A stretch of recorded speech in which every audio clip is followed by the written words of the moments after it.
Di balik keindahan alamnya yang begitu luar biasa, Gunung Rinjani ternyata menyimpan berbagai misteri, legenda, hingga mitos yang penuh mistis.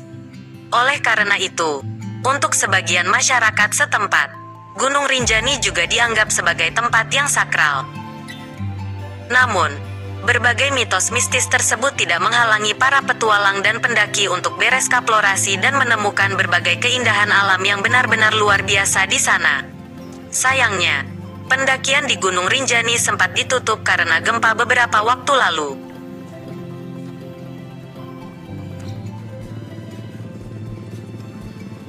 Gempa yang terjadi di Lombok beberapa waktu lalu tersebut ternyata juga disangkutkan dengan berbagai kisah mistis yang dipercaya sebagian masyarakat setempat di Gunung Rinjani ini.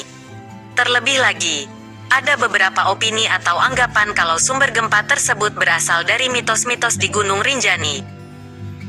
Makin penasaran dengan mitos-mitos yang disangkutkan dengan gempa beberapa waktu lalu yang menggoncang Lombok beserta sekitarnya? Sila simak setidaknya ada 5 cerita mitos yang mistis di Gunung Rinjani yang juga sudah cukup populer di kalangan para petualang. Gunung Rinjani, tempat tinggal Dewi Anjani. Gunung Rinjani, diakui atau tidak, nama Rinjani adalah salah satu nama yang indah untuk sebuah gunung besar dan perkasa ini. Namun, perlu lo ketahui nih, kalau nama Rinjani sendiri juga berkaitan dengan sosok yang tidak kelihatan dengan kasat mata. Masyarakat Lombok setempat percaya bahwa Gunung Rinjani adalah tempat di mana ada sosok yang tidak kasat mata bersemayam. Ratu Jin penguasa, Dewi Anjani, adalah sosok yang diyakini masyarakat setempat sebagai penguasa gunung dan Lombok sekitarnya. Tidak jauh dari Gunung Rinjani, terdapat sebuah kawah bernama Segara Muncar, yang diyakini juga oleh para masyarakat setempat sebagai istana Sang Ratu. Istana ini konon katanya bisa terlihat dengan mata telanjang pada saat-saat tertentu. Cerita-cerita mitos yang penuh dengan mistis tersebut semakin diperkuat dengan berbagai cerita yang datang dari para petualang dan pendaki, yang kebetulan juga mereka mengalami hal-hal yang berbau magis.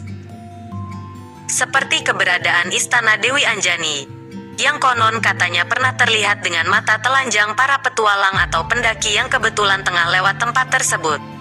Pengakuan-pengakuan tersebut semakin memperkuat keyakinan sebagian orang di mana Dewi Anjani adalah penguasa Gunung Rinjani dan Lombok sekitarnya. Gempa terakhir yang terjadi beberapa waktu yang lalu sayangnya juga dikaitkan dengan kemarahan Sang Dewi.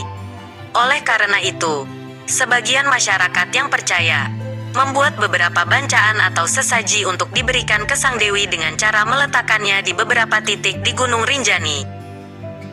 Mitos umur di Danau Segara Anak. Mitos yang satu ini juga sudah terkenal dan cukup populer di kalangan para petualang. Gunung Rinjani adalah salah satu gunung paling lengkap keindahan alamnya. Hal tersebut terlihat dari danau atau segara yang berasal dari kawahnya yang menjadi salah satu objek petualangan yang indah. Kawah atau danau yang ada di Gunung Rinjani adalah Danau Segara Anak.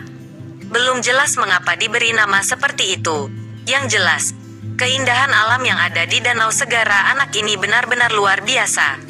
Danau ini juga memiliki gunung berapi kecil. Gunung tersebut bernama Gunung Bau-Bau.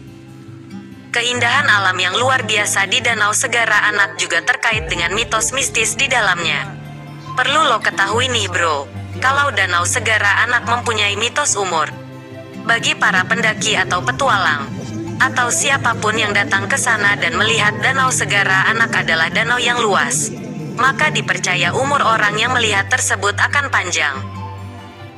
Sebaliknya, jika orang tersebut melihat Danau Segara Anak di Gunung Rinjani ini sempit, maka dipercaya umur lo sudah dekat dengan sebuah akhir. Namun, tentu, hal ini hanya dipercaya sebagian orang saja karena sebagian orang lainnya masih percaya jika umur ditentukan oleh Yang Maha Kuasa. Say no to negativity. Ada semacam pantangan atau hal-hal yang tidak boleh dilakukan saat berada atau akan berangkat berpetualang ke Gunung Rinjani adalah dilarang untuk mengeluh atau bahkan memikirkan hal-hal negatif. Hal tersebut dikarenakan oleh sebuah mitos di mana setiap pemikiran negatif yang terlintas di pikiran dan keluar menjadi ucapan, akan menjadi kenyataan. Jadi, Kalau lo mengeluh barang bawaan lo banyak dan berat, maka barang bawaan lo benar-benar akan menjadi berat sekali. Jadi sebaiknya, tidaklah lo harus memikirkan hal-hal negatif. Pastikan kalau lo selalu berpikiran positif untuk berhasil selamat menaklukkan Gunung Rinjani. Larangan menginjakan kaki di area tertentu. Konon di Gunung Rinjani ada beberapa tempat yang hanya bisa dikunjungi oleh bangsa jin dan tidak ada manusia yang boleh atau sanggup untuk menginjakan kaki ke sana. Oleh karena itu, beberapa penduduk setempat mempercayai kalau ada pendaki atau petualang yang meninggal dalam pendakian di Gunung Rinjani, disebabkan oleh mereka yang berusaha untuk mengunjungi area terlarang tersebut. Sampai sekarang ini belum tahu persis bagaimana dan di mana tempat-tempat terlarang tersebut. Tersesat di dunia jin. Beberapa petualang atau pendaki yang hilang di Gunung Rinjani dipercaya oleh masyarakat setempat kalau mereka tersesat di dunia jin dan tidak bisa kembali lagi. Sebenarnya mereka tidak hilang, namun hanya tersesat di belahan tempat yang tidak kasat mata.